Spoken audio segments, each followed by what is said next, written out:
और अब खबरें फटाफट अंदाज में।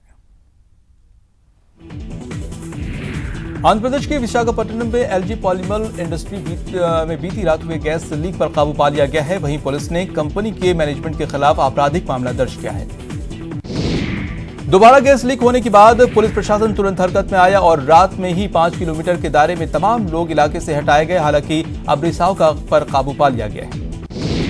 इससे पहले गुरुवार को विशाखापट्टनम के पॉलीमर इंडस्ट्री में गैस लीक होने से 11 लोगों की मौत हो गई थी, जबकि 170 लोग अस्पताल में भर्ती हैं। छत्तीसगढ़ में रायगढ़ के पेपर मिल में भी जहरीली गैस की चपेट में आने से 7 मजदूर घायल हो गए, जिनमें से 3 की हालत गंभीर है। तीनों गंभीर रूप से घायल मजदूरों को रायपुर रेफर कर दिया गया है। तमिलनाडु के कुड्डालूर जिले में नेवेली लिग्नाइट कॉर्पोरेशन लिमिटेड के प्लांट में एक बॉयलर फट गया, जिसमें 7 लोग घायल हो गए हैं। विस्फोट के बाद प्लांट में धुएं का विशाल गुबार उड़ते हुए देखा गया। दुनिया भर में लॉकडाउन के कारण फंसे भारतीयों की घर वापसी शुरू हो गई। अबू धाबी से आई एयर इंडिया की पहली फ्लाइट कोचिंग एयरपोर्ट पर उतरी, जबकि दुबई से आई एयर इंडिया की फ्लाइट कोझिकोड इंटरनेशनल एयरपोर्ट पर उतरी। भारत सरकार वंदे भारत मिशन के तहत भारतीय लोगों को वापस लाने का काम कर रही है। अबू धाबी से कोचिंग आई फ्लाइट में 170 यात्री और 4 नवजात थे। वहीं दुबई से कोझिकोड आई फ्लाइट में कुल 177 यात्री और 5 नवजात थे। यूके ने अपने नागरिकों की घर वापसी के लिए भारत से 5 और फ्लाइट्स का ऐलान किया है। अमृतसर से लंदन और अहमदाबाद से लंदन के लिए फ्लाइट्स का संचालन होगा। 64 स्पेशल फ्लाइट से 16,500 नागरिकों को वापस ले जाया जाएगा। देश भर में कोरोना का संक्रमण 53,000 के ऊपर पहुंच गया है। 24 घंटे में 3500 नए केस सामने आए हैं और 89 लोगों की मौत हुई है। अब तक देश में 1783 लोगों की मौत हो चुकी है। कोरोना से ठीक होने वालों की संख्या भी 15,000 के ऊपर पहुंच गई है। देश में रिकवरी रेट 27% है। कोरोना से नुकसान के मामले में भारत दुनिया में 14वें स्थान पर पहुंचा है। दिल्ली एम्स के निदेशक रणदीप गुलेरिया ने आशंका जताई है कि जून में कोरोना का पीक हो सकता है, जिसके बाद कोरोना के केस में कमी आ सकती है। गुलेरिया ने माना है कि लॉकडाउन कोरोना के रोकने पर काफी सफल रहा है।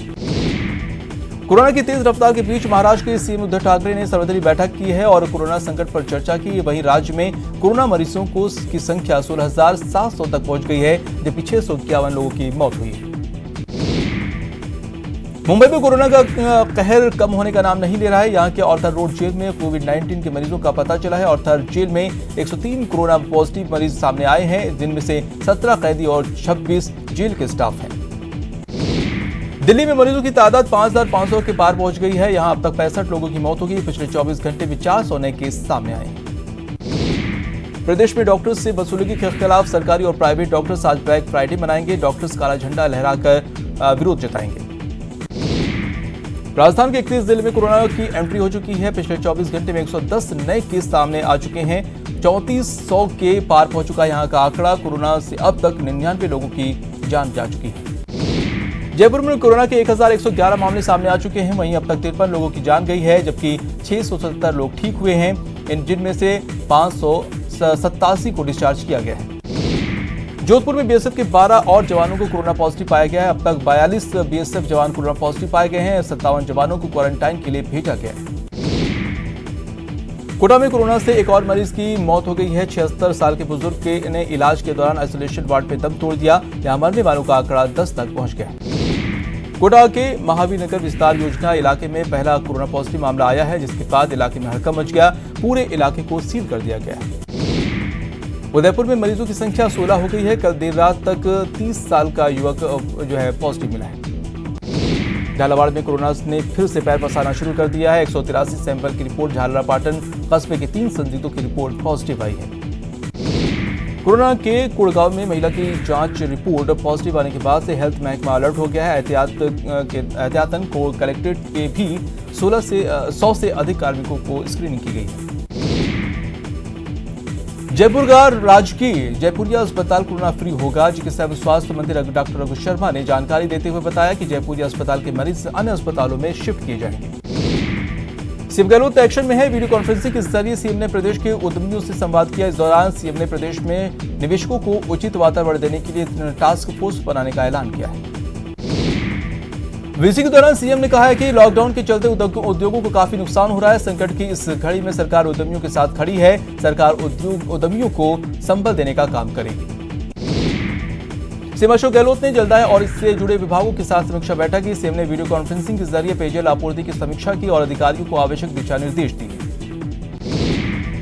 कोटा में मंत्री धारीवाल पत्रकारों से मुखातिब हुए, कहा कि सरकार समर्थन मूल्य पर किसानों का अनाज उतनी मात्रा में नहीं खरीद रही है जितना लक्ष्य निर्धारित किया गया था। स्वायत्त शासन विभाग ने निकायों को जरूरतमंद व्यक्तियों के भोजन के लिए 1,16,17,000 की राशि जारी की है। इस पैसे से निकाय जरूरतमंदों को बेहतर क्वालिटी का भोजन करवा सकेंगे। कोटा में आज नर्सेज एसोसिएशन का प्रतिनिधिमंडल यूडीएच मंत्री शांति धारीवाल से मिला। प्रतिनिधिमंडल मंत्री धारीवाल को अपनी मांगों को लेकर ज्ञापन सौंपा। प्रदेश की सीमा सील करने के फैसले के बाद मुख्य सचिव ने सूबे के सभी कलेक्टरों के साथ वीडियो कॉन्फ्रेंसिंग के जरिए बातचीत की। सीएम के निर्देश के बाद मुख्य सचिव डीवी गुप्ता ने सीमा सील करने के फैसले के बाद हो रही कार्रवाई को लेकर समीक्षा की। कोरोना संकट के चलते सरकार आपको बता दें कि राजस्थान सरकार ने पेट्रोल और डीजल पर तीसरी बार वैट बढ़ा दिया है। पेट्रोल पर 2% और डीजल पर 1% वैट बढ़ाया गया है।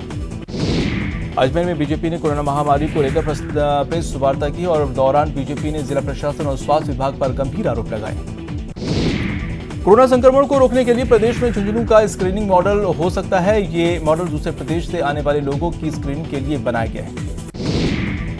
भरतपुर के बयाना कस्बा सूना पड़ा है। वहां कर्फ्यू का असर सबसे ज्यादा कसाईपाड़ा कस्बे में देखने को मिला है। बयाना की कसाईपाड़ा में करीब 100 लोग कोरोना पॉजिटिव पाए गए हैं, जिसकी वजह से बयाना हॉटस्पॉट बना हुआ है। बारां जिले के संभागीय आयुक्त ने दौरा किया है कि इस दौरान उन्होंने बॉर्डर और क्वारंटाइन सेंटर का भी निरीक्षण किया। साथ ही कैलाश चंद्र मीणा ने अधिकारियों के साथ बैठक भी की।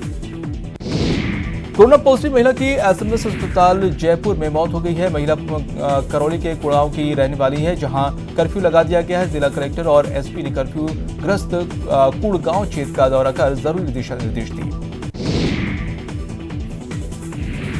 चूरू के राजगढ़ में कोरोना के चलते एलआईसी दफ्तर में डर की वजह से कर्मचारियों ने कई चमगादड़ों को मारने की कोशिश की। चूरू वन विभाग ने एडवाइजरी जारी कर अफवाहों से बचने की सलाह दी।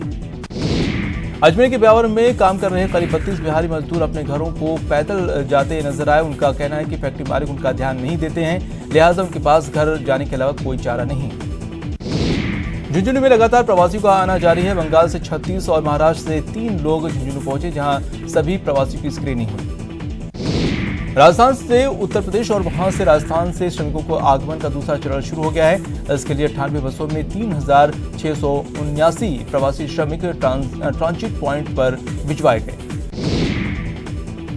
चूरू में दूसरे राज्यों से प्रवासियों के लौटने का सिलसिला लगातार जारी है। ऐसे में चूरू का चिकित्सा एवं स्वास्थ्य महकमा भी पहले से ज्यादा सक्रिय हो गया है। उत्तर प्रदेश जाने वाले श्रमिकों को भरतपुर के लोहागढ़ स्टेडियम में रोका जाएगा। उत्तर प्रदेश से करीब 10,000 श्रमिक राजस्थान आएंगे। वहीं राजस्थान से उत्तर प्रदेश के लिए भी करीब 10,000 श्रमिक भेजे जाएंगे। राजस्थान असंगठित यूनियन ने सीएम को पत्र लिखकर गुहार लगाई है। लॉकडाउन के चलते प्रदेश के मजदूर अभी भी कर्नाटक में बड़ी संख्या में फंसे हैं, उनको लाने के लिए जल्द व्यवस्था की जाए। सिरोही के 23 मजदूरों ने पैदल ही सफर तय करने में फैसला किया है। ये सभी मजदूर बिहार के रहने वाले हैं। कोई व्यवस्था न होने पर ये सभी आबू रोड से पटना तक के सफर पर पैदल ही निकल पड़े हैं।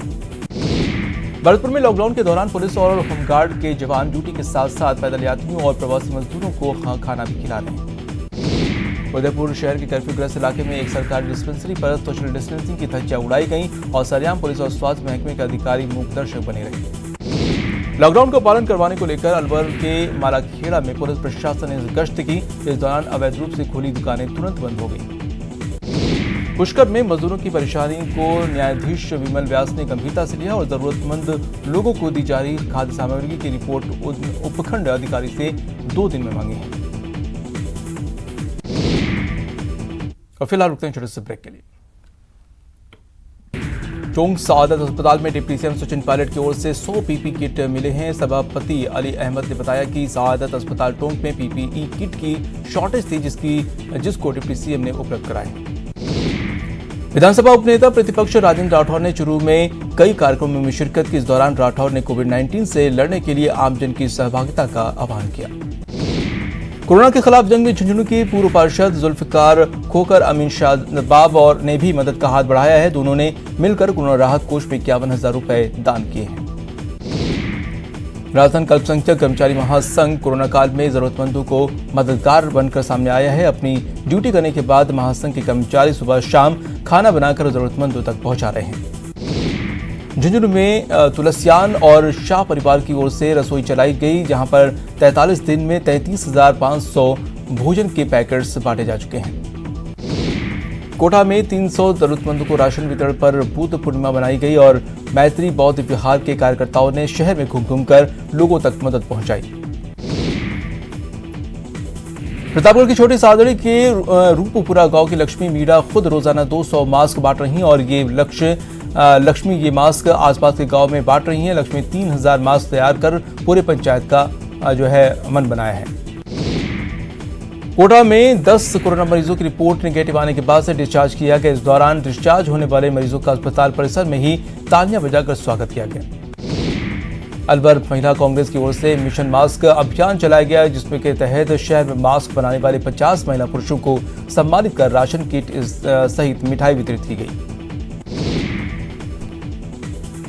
टोंक के अत्यधिक कोरोना संक्रमित क्षेत्र बमोर में गेट मोहल्ले में सफाई कर्मियों का स्वागत किया गया।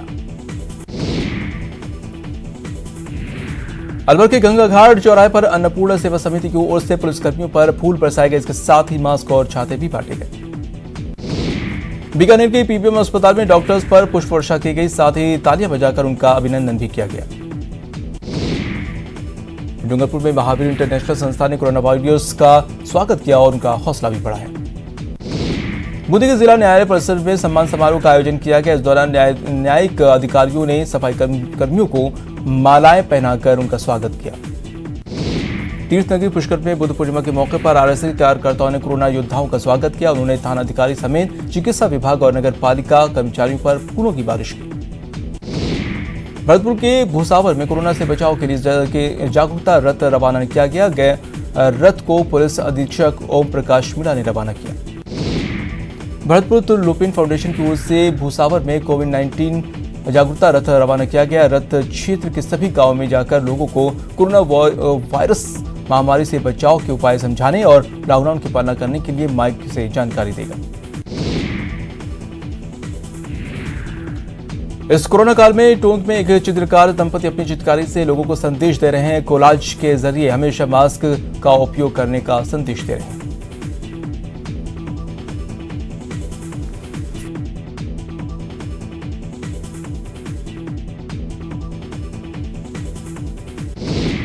इसके साथ इस बुलेटिन में इतना ही। दीजिए इजाजत। नमस्कार।